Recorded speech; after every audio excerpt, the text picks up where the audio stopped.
Hello, my name's Emma. I'm 35 years old. I never thought I'd ever be a divorcee, but here I am. Today, I want to tell you about how I came to be a divorcee and how the one relationship I was proudest of turned out to be a sham. It's taken a while to heal from it, but I'm in a better place to share my stories, so I figured I'd give it a shot here. My ex-husband David and I met at a friend's party. I remember how he caught my eye with his easy smile and confident demeanor. We started talking and he made me laugh more than I had in a long time. It felt like we had an instant connection. He was charming, attentive, and always seemed to know the right things to say. Our romance moved quickly. We were inseparable and got married within 2 years. In the beginning, everything felt perfect.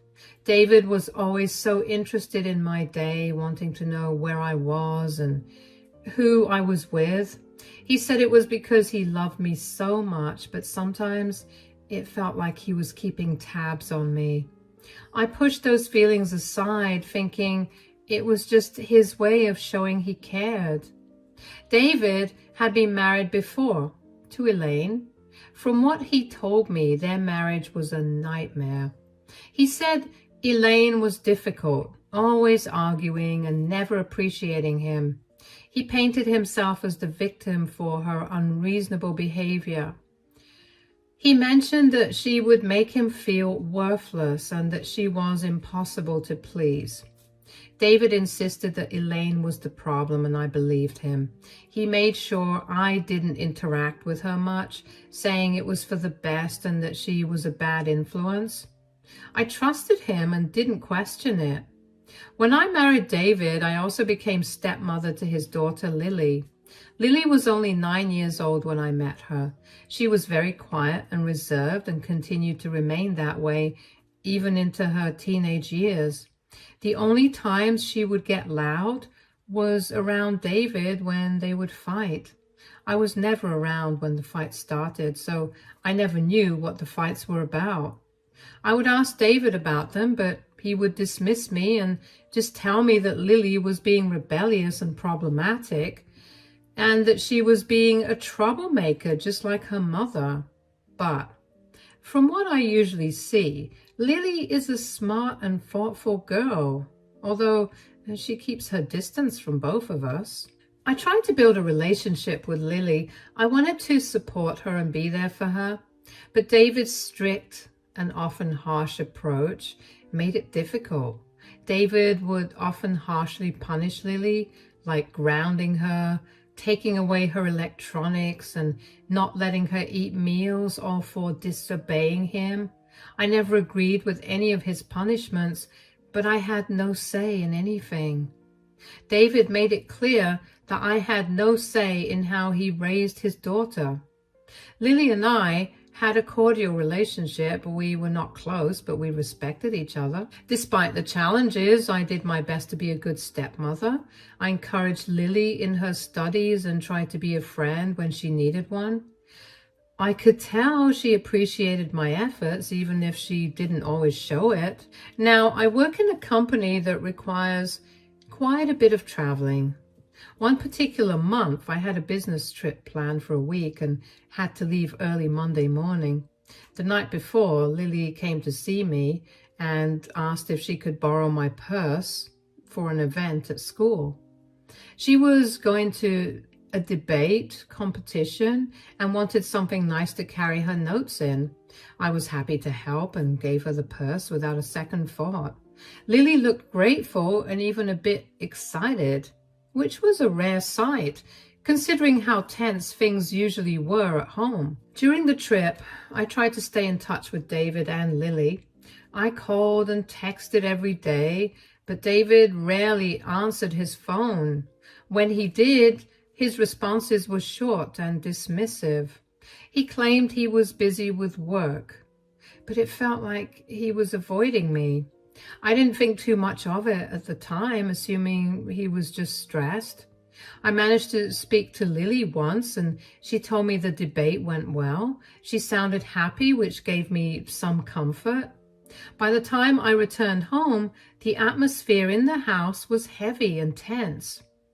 David was waiting for me in the living room. His expression was stern, and before I could even ask how things were, he dropped a bombshell. Lily's moved out. She's too rebellious and problematic to stay here any longer. What? What do you mean she's moved out? Why? She's been causing trouble, disrespecting me and breaking the rules. We had a huge argument and it was the final straw. This doesn't make sense. What exactly did she do that was so bad? She's been sneaking out at night, talking back to me and refusing to follow any of the house rules. I can't have that kind of behavior under my roof. David, she's a teenager. They make mistakes and this is their default behavior. You can't just kick her out for that. It wasn't just one mistake. It's been building up for a long time. She needs to learn that actions have consequences. Did you even try to talk to her? Maybe there's a reason she's acting out. We need to understand what's going on with her. I tried talking to her, but she wouldn't listen. She's stubborn, just like her mother. I can't deal with it anymore. That's not fair, David. She's your daughter. You can't just give up on her because things are difficult. What exactly happened in the argument? She started yelling at me, saying I was too strict and that she hated living here. She was out of control. I had to do something.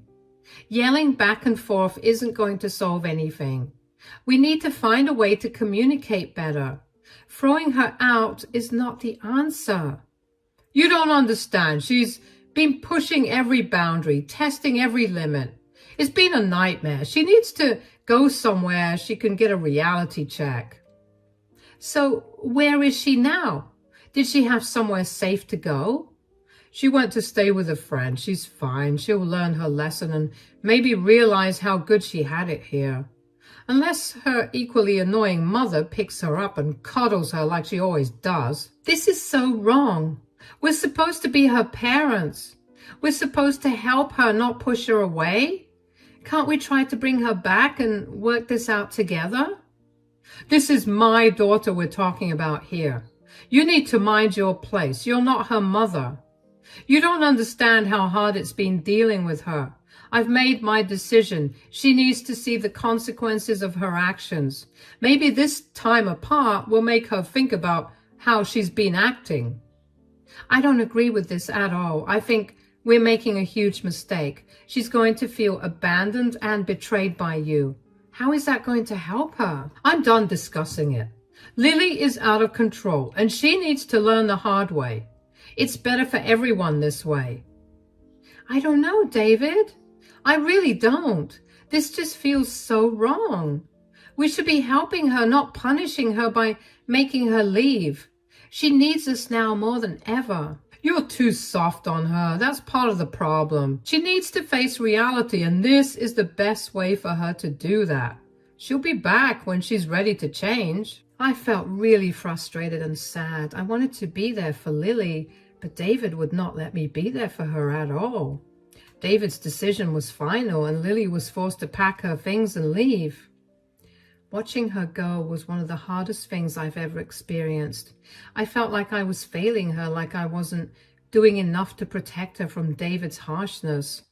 The house felt emptier without her, and the tension between David and me grew thicker. That night, I couldn't sleep. My mind was racing with questions and doubts.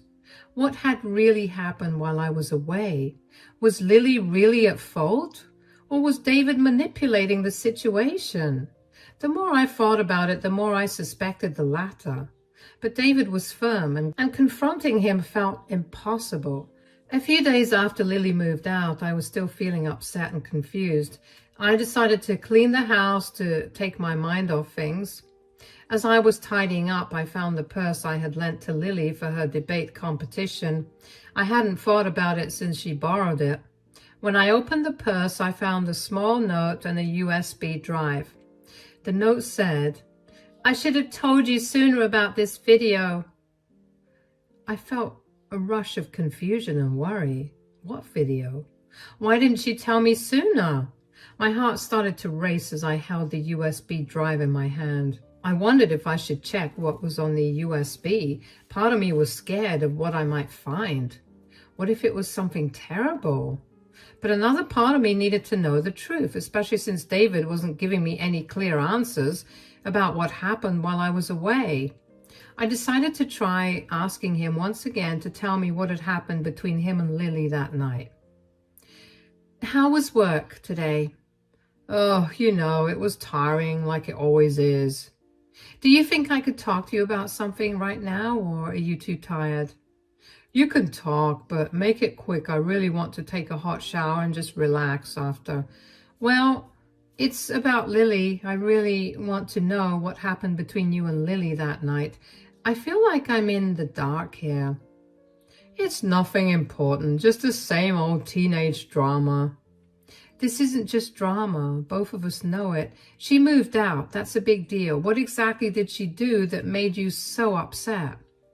She was being disrespectful as usual, talking back, refusing to listen. You know how she is. But what did she say? What triggered the argument? It doesn't matter. She was just being her rebellious self. It's nothing new. It does matter. She's your daughter. What were you arguing about? We've been over this, Jess. She was just complaining about the rules and saying that I'm too strict. Typical teenage nonsense. That's not nonsense. If she feels that way, we should talk about it. Did you listen to what she was trying to say? There's nothing to listen to. She just wants to do whatever she wants without any consequences. So you didn't even try to understand her perspective? Maybe there's something deeper going on. You're overthinking this. She's just acting out. It's what teenagers do. Acting out for a reason. Did she mention anything specific that was bothering her? She didn't mention anything new, just the same complaints about rules and discipline. And honestly, I've done everything to provide that ungrateful brat with food, clothing, and shelter. So she literally has no reason to act the way she always does. Do you think kicking her out is the best solution? That seems extreme and counterintuitive. She needs to learn that actions have consequences. Maybe some time away will make her appreciate what she has here. Or it could push her further away. Did you even consider how this would affect her? She's a smart girl. She'll figure it out. She needs to face reality. This isn't about facing reality. It's about feeling supported and understood. Did you offer her any support? She doesn't want support. She wants freedom to do whatever she wants. As long as she's under my roof, I can't allow that. But there has to be a middle ground. We can't just abandon her like that. She chose to leave. I didn't force her out. She'll come back when she's ready to follow the rules. Did she really choose to leave, or did you make her feel like she had no other option? She made her choice. I'm not going to keep begging her to follow simple rules. This isn't about begging. It's about being a good parent. You need to guide her, not push her away. I've done my part. If she doesn't want to listen, that's on her. I don't agree with this. We should be trying to bring her back, not pushing her out. Well, you're not her mother, Jessica. This is my decision and it's final. I don't want to talk about this again, and now, if you'll excuse me, I have to take a shower now. David still hadn't answered my question truthfully. He skillfully avoided talking about what actually happened in the argument and the events that led to it. And whatever he told me was also not true. The Lily I had been around would never raise her voice or even talk to anybody disrespectfully. Things were simply not adding up in my mind. I don't know why, but for the first time, I actually started thinking about all the shady ways that David had behaved. Once that seed had been planted, I couldn't get rid of the urge to look into the USB. So I waited for David to fall asleep before I plugged the USB into my laptop. There were multiple files, so I went through all of them. What I saw made my stomach drop. There were several video clips, all dated from the week I was on my business trip, and some a little before. The first video showed David yelling at Lily, accusing her of things she clearly hadn't done. He was harsh and cruel, his face twisted with anger. Lily looked scared and tried to defend herself, but David wouldn't listen. The next videos were even worse. They showed David setting up situations to make Lily look bad, like planting broken items in her room and then blaming her for them. It was clear he was manipulating everything to turn me against her. I felt a mix of anger and sadness watching these clips. Then came the most shocking parts. One of the videos showed David with another woman in our home, acting in ways that were undeniably intimate. My heart ached with the betrayal. I felt sick, tears streaming down my face as I watched. I couldn't believe what I was seeing. This wasn't the David I thought I knew. How could he do this to Lily? How could he do this to me? My mind was a whirlwind of emotions, hurt, anger, and disbelief. I felt like my whole world was falling apart. Everything I thought was true about our relationship was a lie. Seeing those videos changed everything. I knew I had to make him pay. I couldn't believe I had fallen for his lies. I decided to plan my revenge carefully. First, I hired a smart attorney named Lisa. She helped me gather more evidence of David's abuse and cheating. We started by looking through all our emails and text messages. We found many instances where David was mean and manipulative. There were messages where he blamed me for things that weren't my fault, and others where he tried to control my actions and decisions. We printed out all those messages and added them to our growing file of evidence. Next, Lisa suggested we talk to people who might have seen David's behavior firsthand. We interviewed some of our close friends and even some of David's colleagues. Many of them shared stories of David's temper and his controlling nature. Some of his colleagues mentioned how David often spoke badly about me and even flirted with other women at work. We wrote down their statements and had them sign affidavits to make their testimonies official. We also went through our financial records. David had always insisted on handling our finances, but I had access to our bank statements and credit card bills. We found several charges that didn't make sense, like expensive dinners and hotel stays that didn't match with any trips or events I knew about. This helped us build a case for infidelity. Then we looked at our home security system. David had installed cameras around the house, and I remembered he had shown me how to access the footage. Lisa and I spent hours going through the videos, looking for any evidence of his abusive behavior. We found several clips where David was yelling at Lily and me, trying to manipulate us. These videos were crucial because they showed his true colors in our home. Lisa also recommended we hire a private investigator. The investigator was able to track down more information about David's activities when I wasn't around. They followed him for a few weeks and captured photos of him meeting other women, confirming his unfaithfulness. The investigator even managed to get a recording of David bragging to a friend about how he controlled me and manipulated situations to his advantage. We compiled all this evidence, the emails, text messages, witness statements, financial records, video clips, and the investigator's findings into a comprehensive file. Lisa made sure everything was organized and easy to understand so the judge could see the full picture of who David really was. Next, I made copies of the video and sent them anonymously to David's boss and some of our friends. David worked at a big company and his boss was very strict about morals and ethics. When his boss saw the video, he was horrified. It showed David being mean to Lily, lying to me and cheating on me while I was away on a business trip. The company couldn't keep someone like David, so they fired him right away. It was a huge scandal. Everyone at work talked about it, and David's reputation was ruined. But I didn't stop there. I wanted to make sure everyone knew who David really was. I contacted Elaine, David's ex-wife. I had always wondered about their divorce because I highly doubted that David had told me about their marriage. I asked Lily to help me get Elaine's contact, and she happily gave me Elaine's number. I set up a call with Elaine for the next day, and truth be told, I was nervous but excited at the same time the next day. Hi, Elaine. Thank you for agreeing to talk to me. I've always wondered about your divorce from David. He told me you were the problem, but I highly doubt that's the case. I'm glad you reached out, Jessica. David was very controlling and manipulative. He made me feel like everything was my fault. Those 7 years of my life were the absolute worst. He did the same to me and Lily. He treated Lily terribly, and when I was away, he set her up to make her look bad. Then he cheated on me in our own home. How did you deal with him for so long? That sounds exactly like him. He was always trying to control everything and everyone. It was hard to deal with him. I tried to make it work, but he kept pushing me down. He isolated me from friends and family. I felt trapped. That's why I finally left, but I couldn't fully protect Lily from him.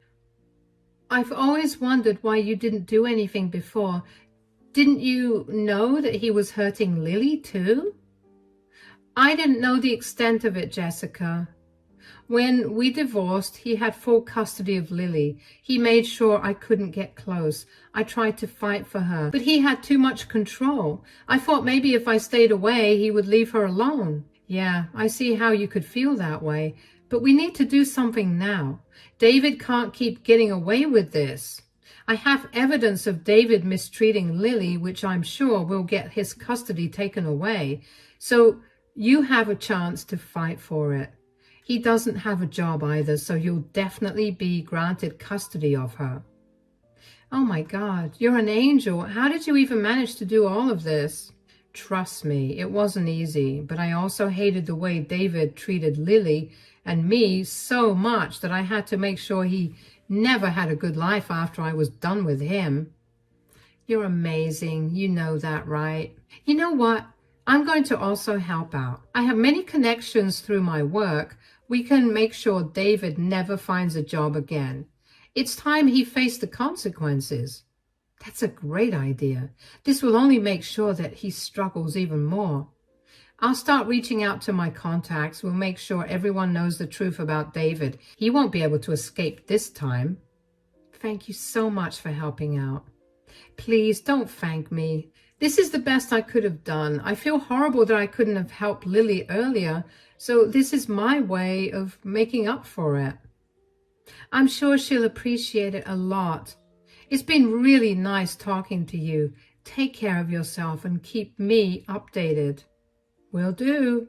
I was grateful that Elaine was helping me out.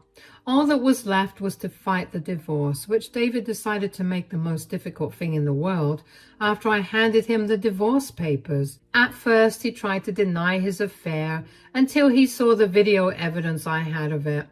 The legal battle was tough, but with Lisa's help, I won. The judge saw all the evidence of David's abuse and infidelity and ruled in my favor. I got most of our shared assets, which left David with almost nothing. He had no job, no reputation, and hardly any money.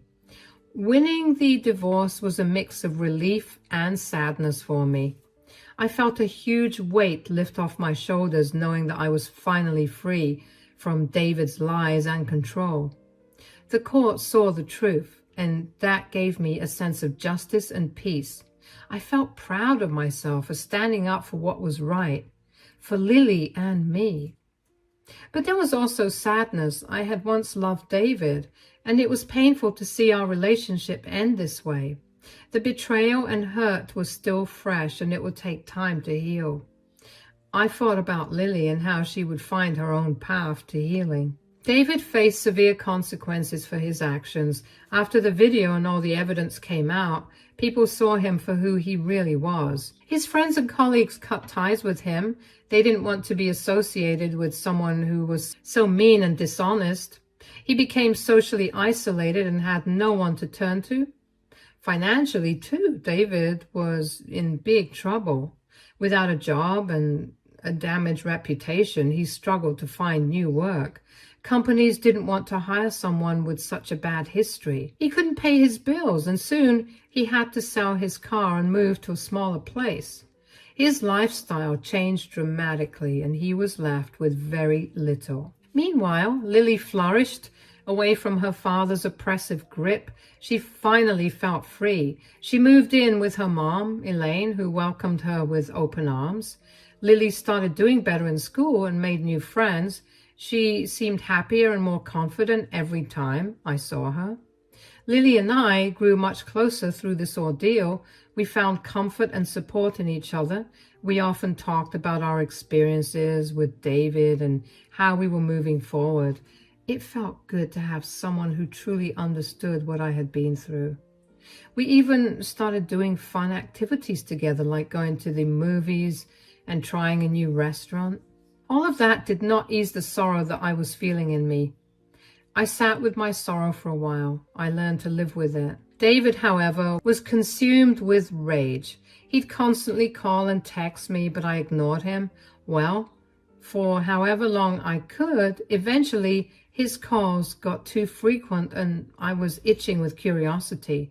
I needed to know what he had to say.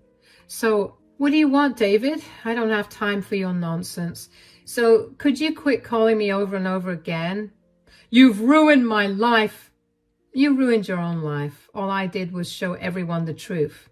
You lied. You cheated and you hurt the people who cared about you. You have no one to blame but yourself.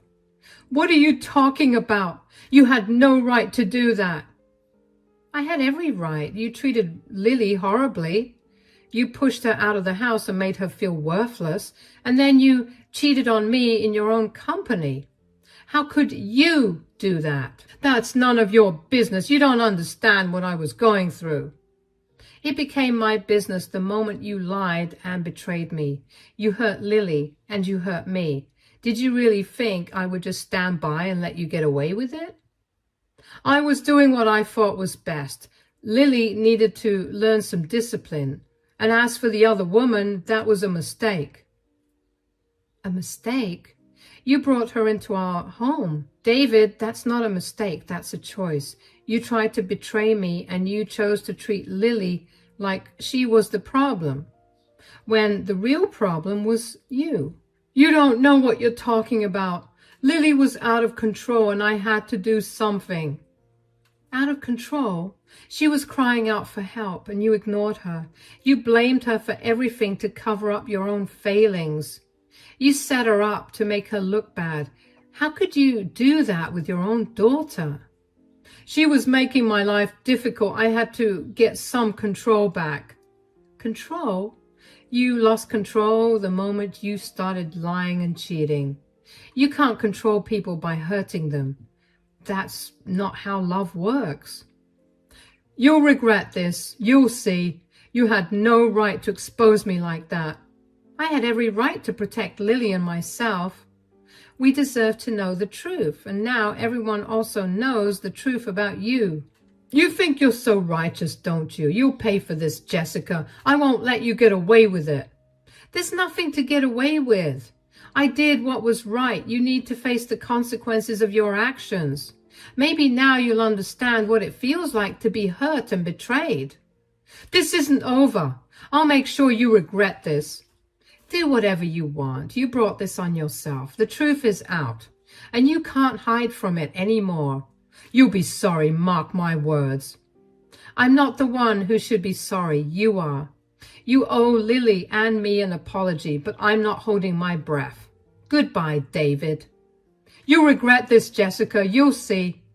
No, David, you're the one who will regret what you've done. Now leave. I knew I could never regret what I did. In fact, I felt stronger and more empowered than ever.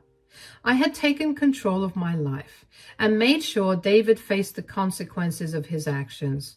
David struggled to find work for a very long time until he eventually landed a minimum wage job to make ends meet. I only know about it because he made multiple Facebook posts tagging me and calling me a jerk.